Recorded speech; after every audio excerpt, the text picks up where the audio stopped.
Hello, welcome to Dennis Tech Tips. This is happening. Today I'm doing a build guide that I invented a new thermal paste that I can actually use it to apply directly to the socket. Let's see. So you just do this very gently and just put the CPU on the thing. Hey, what's going on? You doing a build guide? Yeah, I'm doing a build guide. You know, Linus said those were dead, right? You know, Linus is dead, right? You sure you want to go with that one? It's Dennis Tech Tips. Okay, never mind. I will go. But please subscribe if you want Dennis Tech Tips more. Yeah, okay. I guess with Linus out of the picture, everybody wants to get on front of the camera. But, you know, it has been over a year since our last PC build guide, and I know you guys really want them. The problem is that we had sponsors before, but guess what? Linus isn't here today. I've got the company credit card, and it's high time we fixed that.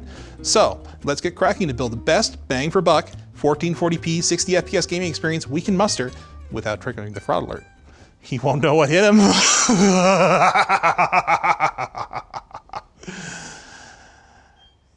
And once he's done freaking out of the statement, he can think about saving money on his IT infrastructure with GlassWire. With GlassWire, you can instantly see your current and past network activity, detect malware, and block badly behaving apps on your PC or Android device. Use offer code Linus and get 25% off GlassWire 2.0 at the link below.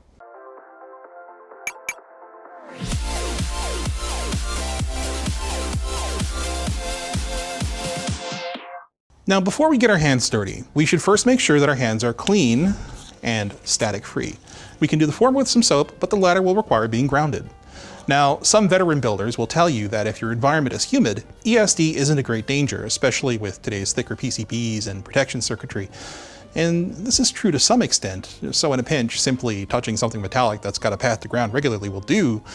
But if you're building a PC, you're going to want to invest in an ESD solution. Now, they aren't expensive, and we don't recommend continuing without them. When you do use an ESD strap or ESD mat, bear in mind that they must be connected to ground via an outlet or something metallic with a path to ground in order to be effective. Noticing a pattern? It's all about the path to ground. No ground? Then there's no ESD safety. As for our other tools, our handy-dandy multi-bit screwdriver is our best friend. We'll use this magnetic parts tray for screw management. Magnetic project mats also work great here, and you can even use a pill sorter to pretty good effect. That takes care of the pre-build prep and tools. But for cable management, and you are going to manage your cables, right? The most useful tools we have are Velcro ties, like these handy-dandy Linus Tech Tips brand ones, a pair of side cutters, like these, and a handful of tweezers. Oh, sorry, I mean zip ties. Needle nose pliers can help when using these in tight spaces, but they're not strictly necessary because, as you'll see, most of our zip ties are going to be quite accessible. Now, as always, it's a good idea to plug in all of your components for a dry run before you fully assemble your build. Now, this is a good way to troubleshoot any issues that may arise, such as an incompatibility or a DOA component. So you use your motherboard box as a case. It's non-conductive and usually sturdy enough to handle the weight of the board, cooler, and GPU. So if your machine powers on and transmits to the display, you're ready to move on. When it comes to CPUs, we're spoiled for choice thanks to AMD and Intel playing tit for tat over the last year or so. For us, the best value for our money is the Ryzen 5 2600 Non-X from AMD, which, unlike Intel's price competitors, the Core i5-8400 or 9400F, can be overclocked. It also has twice the number of threads, which newer games like Apex Legends can take full advantage of. So with that in mind, AMD steals the show at this price. Compared to their own previous gen Ryzen 5 1600X, the 2600 is slightly faster on average thanks to Precision Boost 2, and typically has more overclocking headroom for a price difference of just about $6 at retail. To install the CPU, lift up the retention arm on your motherboard, line up the triangle on the chip, which is right about there, with the triangle on the motherboard, and gently, yeah, there we go, place it into the socket. It should just drop in if the pins are aligned correctly, so just visually make sure that the CPU is flush with the socket before pushing the retention arm down and lock it in place. You may also want to gently press down on the chip while you do this to ensure it doesn't shift around, but gravity really should do the job. Now our CPU comes with its own cooler, AMD's own Wraith Stealth, and we'll be using it here to save money. For more than a mild overclock, we'll want to replace it, but for now we can go ahead and install it by first removing these two plastic clips on the motherboard, which helpfully just use standard Phillips head screws. Once that's done, remove the cooler's plastic shield covering the thermal compound if necessary. This one just kind of fell off. Line it with the socket, like so. The thinner gauge here should go towards the top. And then we just screw it into place where those plastic clips used to be. Now you don't want to immediately tighten these screws because if you do, then it'll make screwing the other ones in more difficult for one. And two, you're going to want to try and use an X pattern to evenly distribute the thermal compound here. From here, all we need to do is plug its fan cable into the CPU fan header on our motherboard, like so. And our CPU and cooler are now fully installed. On to the memory. Now, fast memory is something that Ryzen, like me, loves to chew on. But because fast memory gets expensive quickly, we're primarily focused on gaming performance. There are diminishing returns. At the time of writing, G.Skill's Aegis DDR4 3000 16GB kit is the sweet spot based on what's available, as it's priced in around the range you typically find 2133 or 2400 kits. Unfortunately, since it was... Oh boy. Okay, that's gonna make it in. Unfortunately, since it was back-ordered when we went to buy it, and we had to get the parts in time for this video, we had to settle for this G.Skill Ripjaws 5 at a similar price. If we wanted to grab a 3200 MHz kit though, we'd be paying another $25 for the privilege for not much real-world gain. If you've never installed RAM before, then good news, it's super easy. But there's one thing you want to keep in mind. If you want to take advantage of dual channel, and with Ryzen you probably will, you'll need to make sure that you install your memory in alternating slots, so 2 and 4. Just pull these tabs back, line up the little notch on the memory with the notch in the slot, and insert. Now you'll need to push down a little bit until you hear a little click, and on the other side as well. It'll take a little bit of force, but not a whole lot. You don't really need to worry about breaking anything, but you might feel like you're putting too much force in. So let's do that with the other stick. And just visually inspect that we can't see the pins and that everything is flush. Now, we've been plugging stuff into this thing, but we haven't really gone over what it is yet. We've gone with the ASRock B450M Pro 4, an inexpensive micro ATX AMD motherboard with 4 RAM slots and, crucially, the ability to overclock our CPU. Now, because the B450M Pro 4 happens to have decent VRMs for power delivery, we should be able to obtain reasonable results with our Ryzen 5 2600. Otherwise, it's actually pretty unremarkable with no official support for SLI, just Crossfire, and a fine array of I/O that includes a VGA port, DVI port, and HDMI port that are only useful for an APU, not for us. Now, to be clear, we could have gotten away with a $50 board instead of a $70 one if we didn't care about overclocking support. But where's the fun in that? We are going to use this guy. We literally chose the cheapest case available. Okay, fine. I'll talk about it. This is the Rosewell SRM01, a micro ATX case that's about what you'd expect for its common sale price of $20.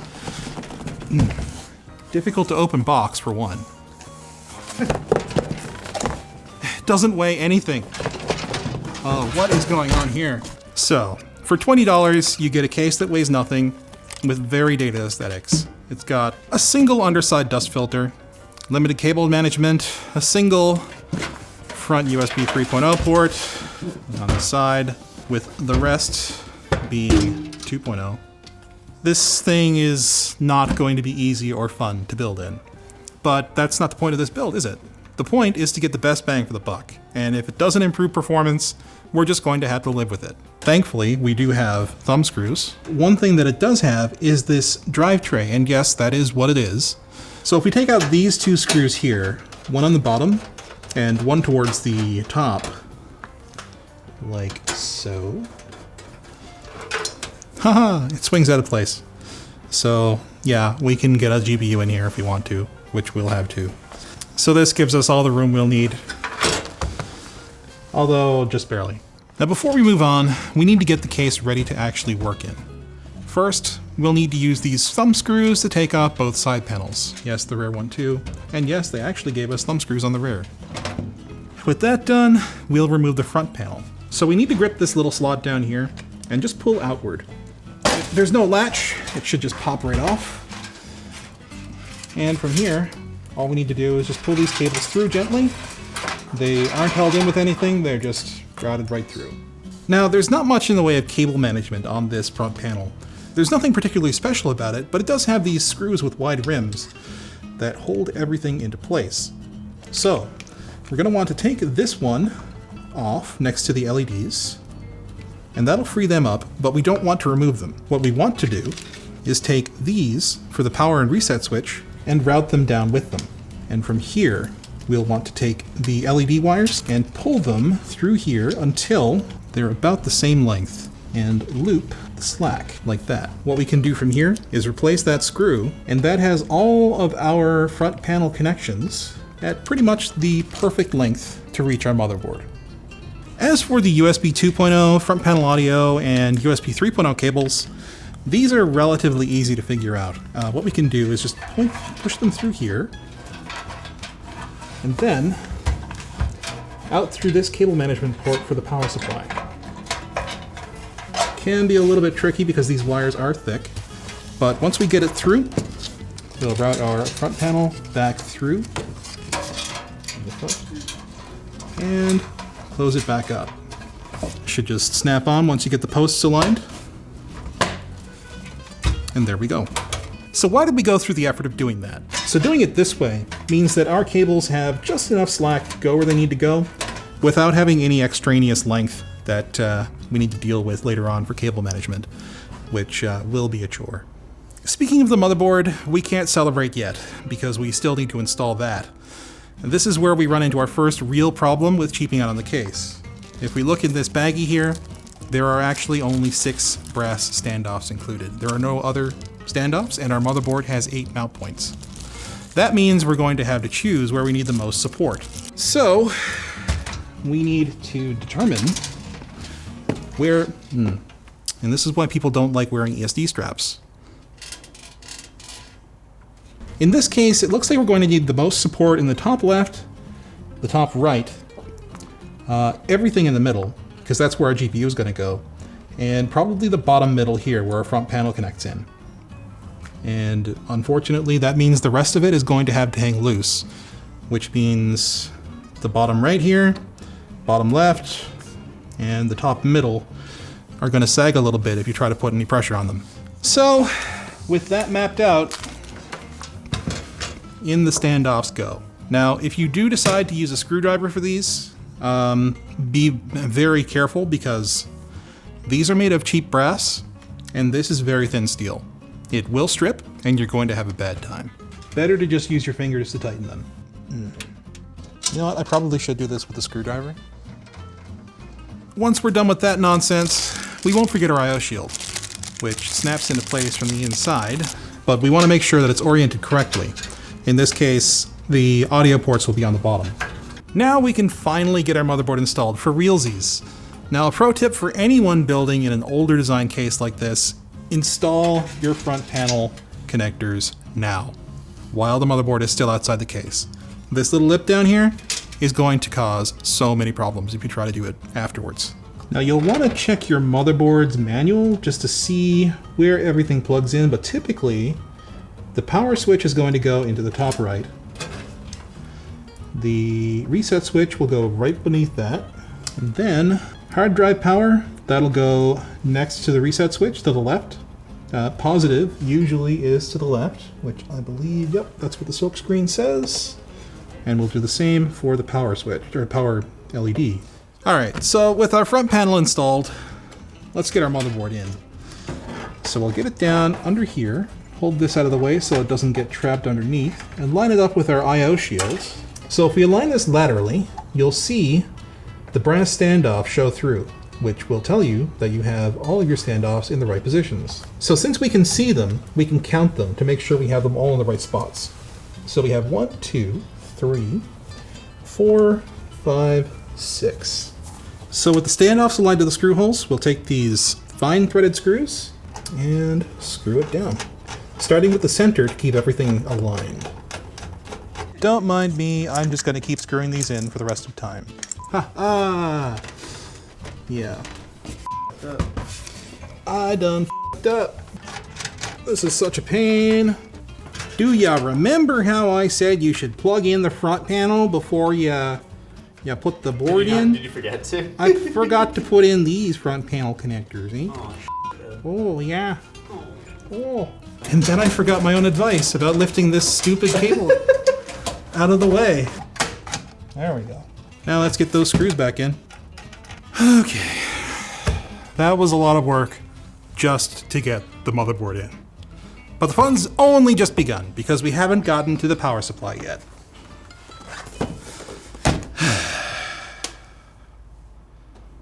Just rethinking my life decisions right now. Anyway, you might expect that we cheaped out on the power supply too. But it's actually quite important for a variety of reasons, the most important of which being the longevity and stability of your computer's components. For that reason, we set a stipulation that the power supply we chose would be 80 plus bronze or better, capable of 500 watts or higher continuous output, and come with a 5-year warranty at minimum. The least expensive power supply that ticks all of these boxes is the Corsair CX550, which, given the lack of modular connections, means our case choice is about to kick our proverbial butts. Because unlike most modern cases, the SRM01 from Rosewell mounts the power supply up top, which means not only do we have to line it up manually, but even though it does have a lip for the power supply to rest on, we still need to hold it in place while we screw it in or it could fall. I want to go home. It's probably obvious, but we can't actually get this power supply in here until we get these cables routed. So let's do that. This little hole in the back here is quite convenient for routing our power supply cables. Oh, and by the way, because this power supply mounts up here, it acts as an exhaust. That's actually what it's designed for back in the day. So we're gonna want the fan on the bottom. There we go. Yeah, so you just gotta screw it in then. Power supply's in. So this mess is why we couldn't install the power supply lying flat, and it's also why we couldn't install the 12 volt EPS connector while the motherboard was outside of the case like we normally recommend. We could have maybe installed the power supply first, but that wouldn't really have made our lives much easier. So, let's go about routing these things, shall we? The ATX cable is pretty easy. Just go into this little hole here. Thankfully, the 24 pin just has these extra 4 pins here. It's the 20+4 ATX connector, which helps in managing these cables. Just make sure they're clipped together and push it down until it clicks. All right, so now for the 12 volt EPS connector, and that's gonna go through this little hole here. Once it's through, snap it together, then line it up, which can be a little bit tricky. Thankfully, we've got plenty of clearance, so with it in the slot, just push it down until you hear the click. Now the next thing we're gonna wanna do is pull all of the slack from inside the case to this side of the case. And that will leave as little as possible for us to deal with on the inside. We'll also probably never need these cables here, at least not right now. So we can push those back through. If I had been thinking ahead, I would have just not routed them through. But yeah, that's not what we're doing today. So since we'll basically never need these, we can tie them off and leave them in this conveniently located 5 1/4 inch bay that we'll also never use, because who owns an optical drive anymore? So into this little drive bay these go, and we never had to look at them again. Speaking of storage, we chose the WD Blue 250GB M.2 module for its low profile and low cost. Now, I know you can get cheaper SSDs, but this was the cheapest that included a DRAM cache, which is extremely important for performance as we've seen in the past.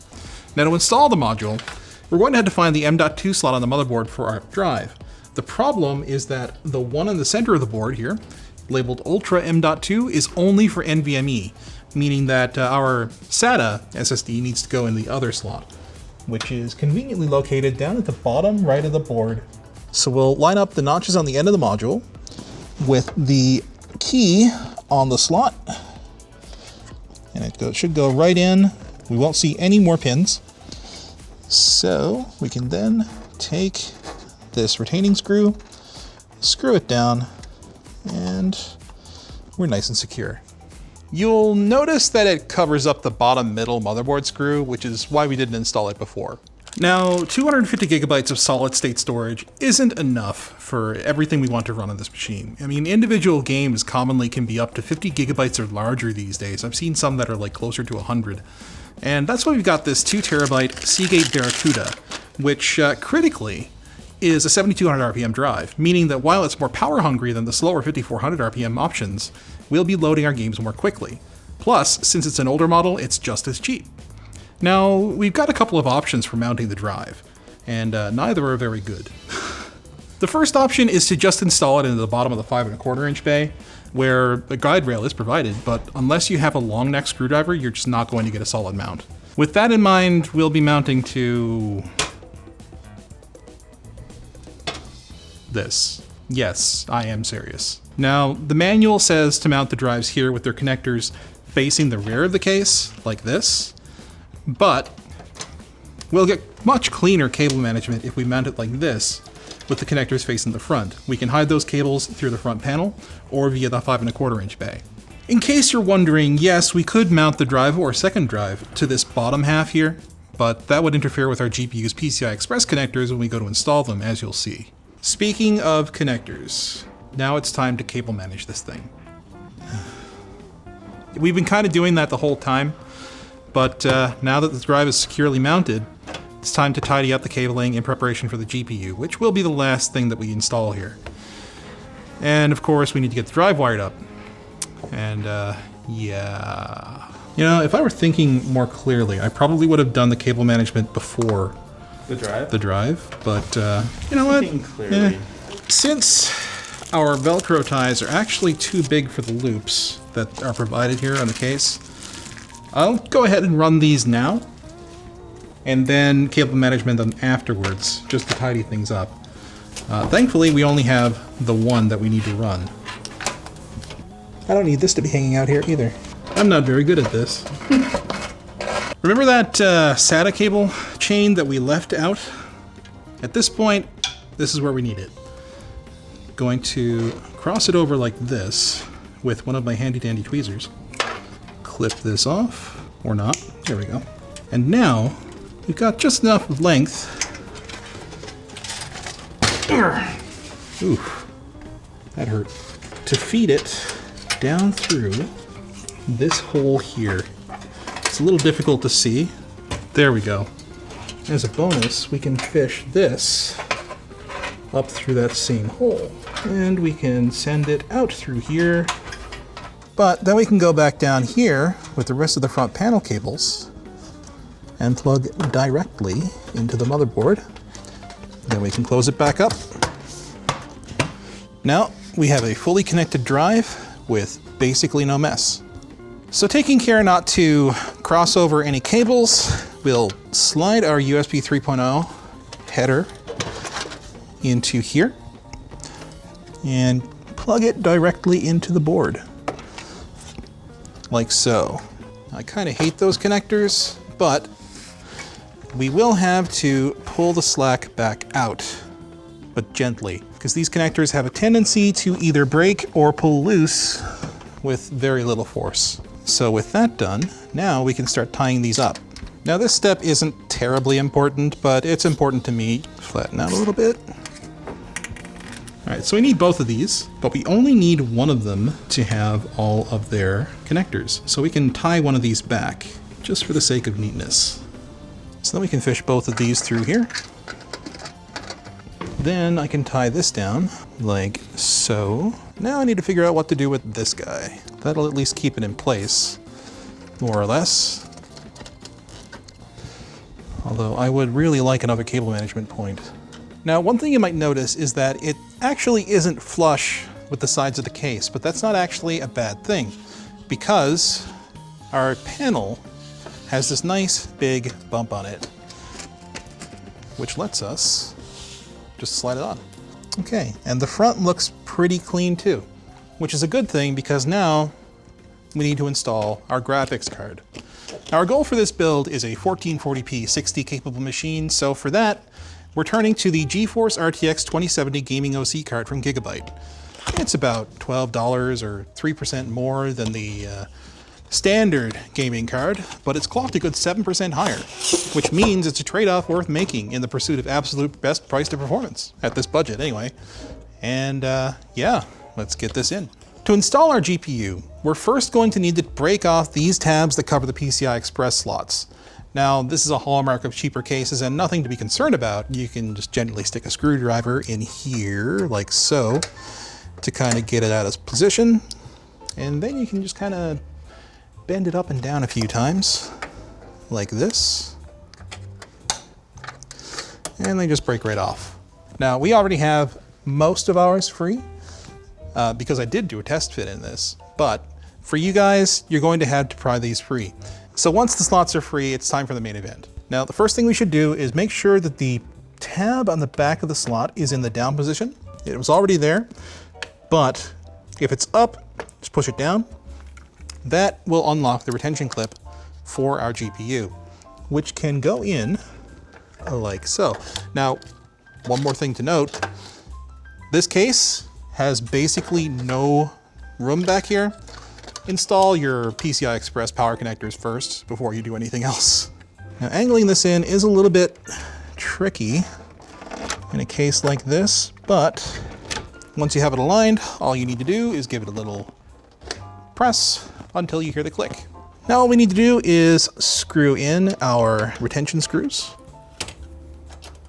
Now, once you've tidied up the PCI Express cables and gotten everything nice and organized, it's time to take a step back and admire your work. It's been rough, but we're almost done. It's time to go ahead and slide the side panels back on and secure them into place with the thumb screws, like so. So now we'll plug everything in and wait the longest few seconds of our lives. It's powered on.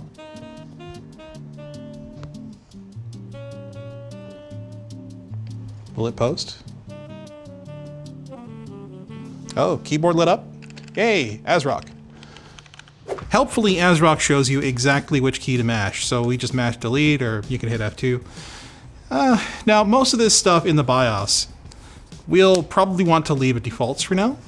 But primarily, what we want to do here is enable XMP, which can be done by going over to the OC tweaker, then going down to XMP setting, and choosing XMP 2.0 Profile 1. And we should see that our RAM is now running at the proper speed, which is great. So we will go ahead and do save changes and exit. All right, looks like Windows is installed. I won't go into the step-by-step on how to do that, but for those of you who are stuck and do want to install Windows, grab an 8GB or larger USB key and put it into another computer that's already running Windows. From here, you can download the Media Creation tool from Microsoft, which can automatically set up a Windows installer on your USB key. Once that's done, just plug it in and reboot. It should automatically start the Windows setup process, and once that's done, you should already have all of your drivers installed out of the box. But you'll want the latest NVIDIA driver along with the AMD chipset driver, which you can grab from their respective websites. Now, as for how this thing performs, well, I've already loaded up the drive with a bunch of tools and games to test drive, so let's give it a spin, shall we? Let's do Cinebench, I guess. Okay, yeah, that's about what I'd expect. Linus likes Doom. Let's do Shadow of the Tomb Raider and run the benchmark. Yeah, it's pretty good. High 60s, 1440p highest, up above 70 now. It'll probably drop down to like the low 60s at minimum. Yeah, wow. Okay, that's actually more impressive than I thought it would be. So, there you have it.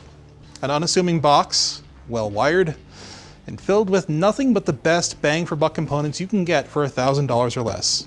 Absolutely no fluff. Displate makes magnet-mounted metal prints that are durable and don't require any power tools in order to hang them. They've got over 250,000 different artworks spanning a bunch of different styles and influences, and with their easy magnetic mounting, there's no holes in the wall, and you can easily replace them. They plant 10 trees for every Displate purchased, and you can use code LTT to save 15% through the link in the video description. Thanks for watching, guys. If this video sucked, you know what to do, but it was awesome. Get subscribed, hit that like button, and check out where the link to where to buy some of the stuff we featured in the video description.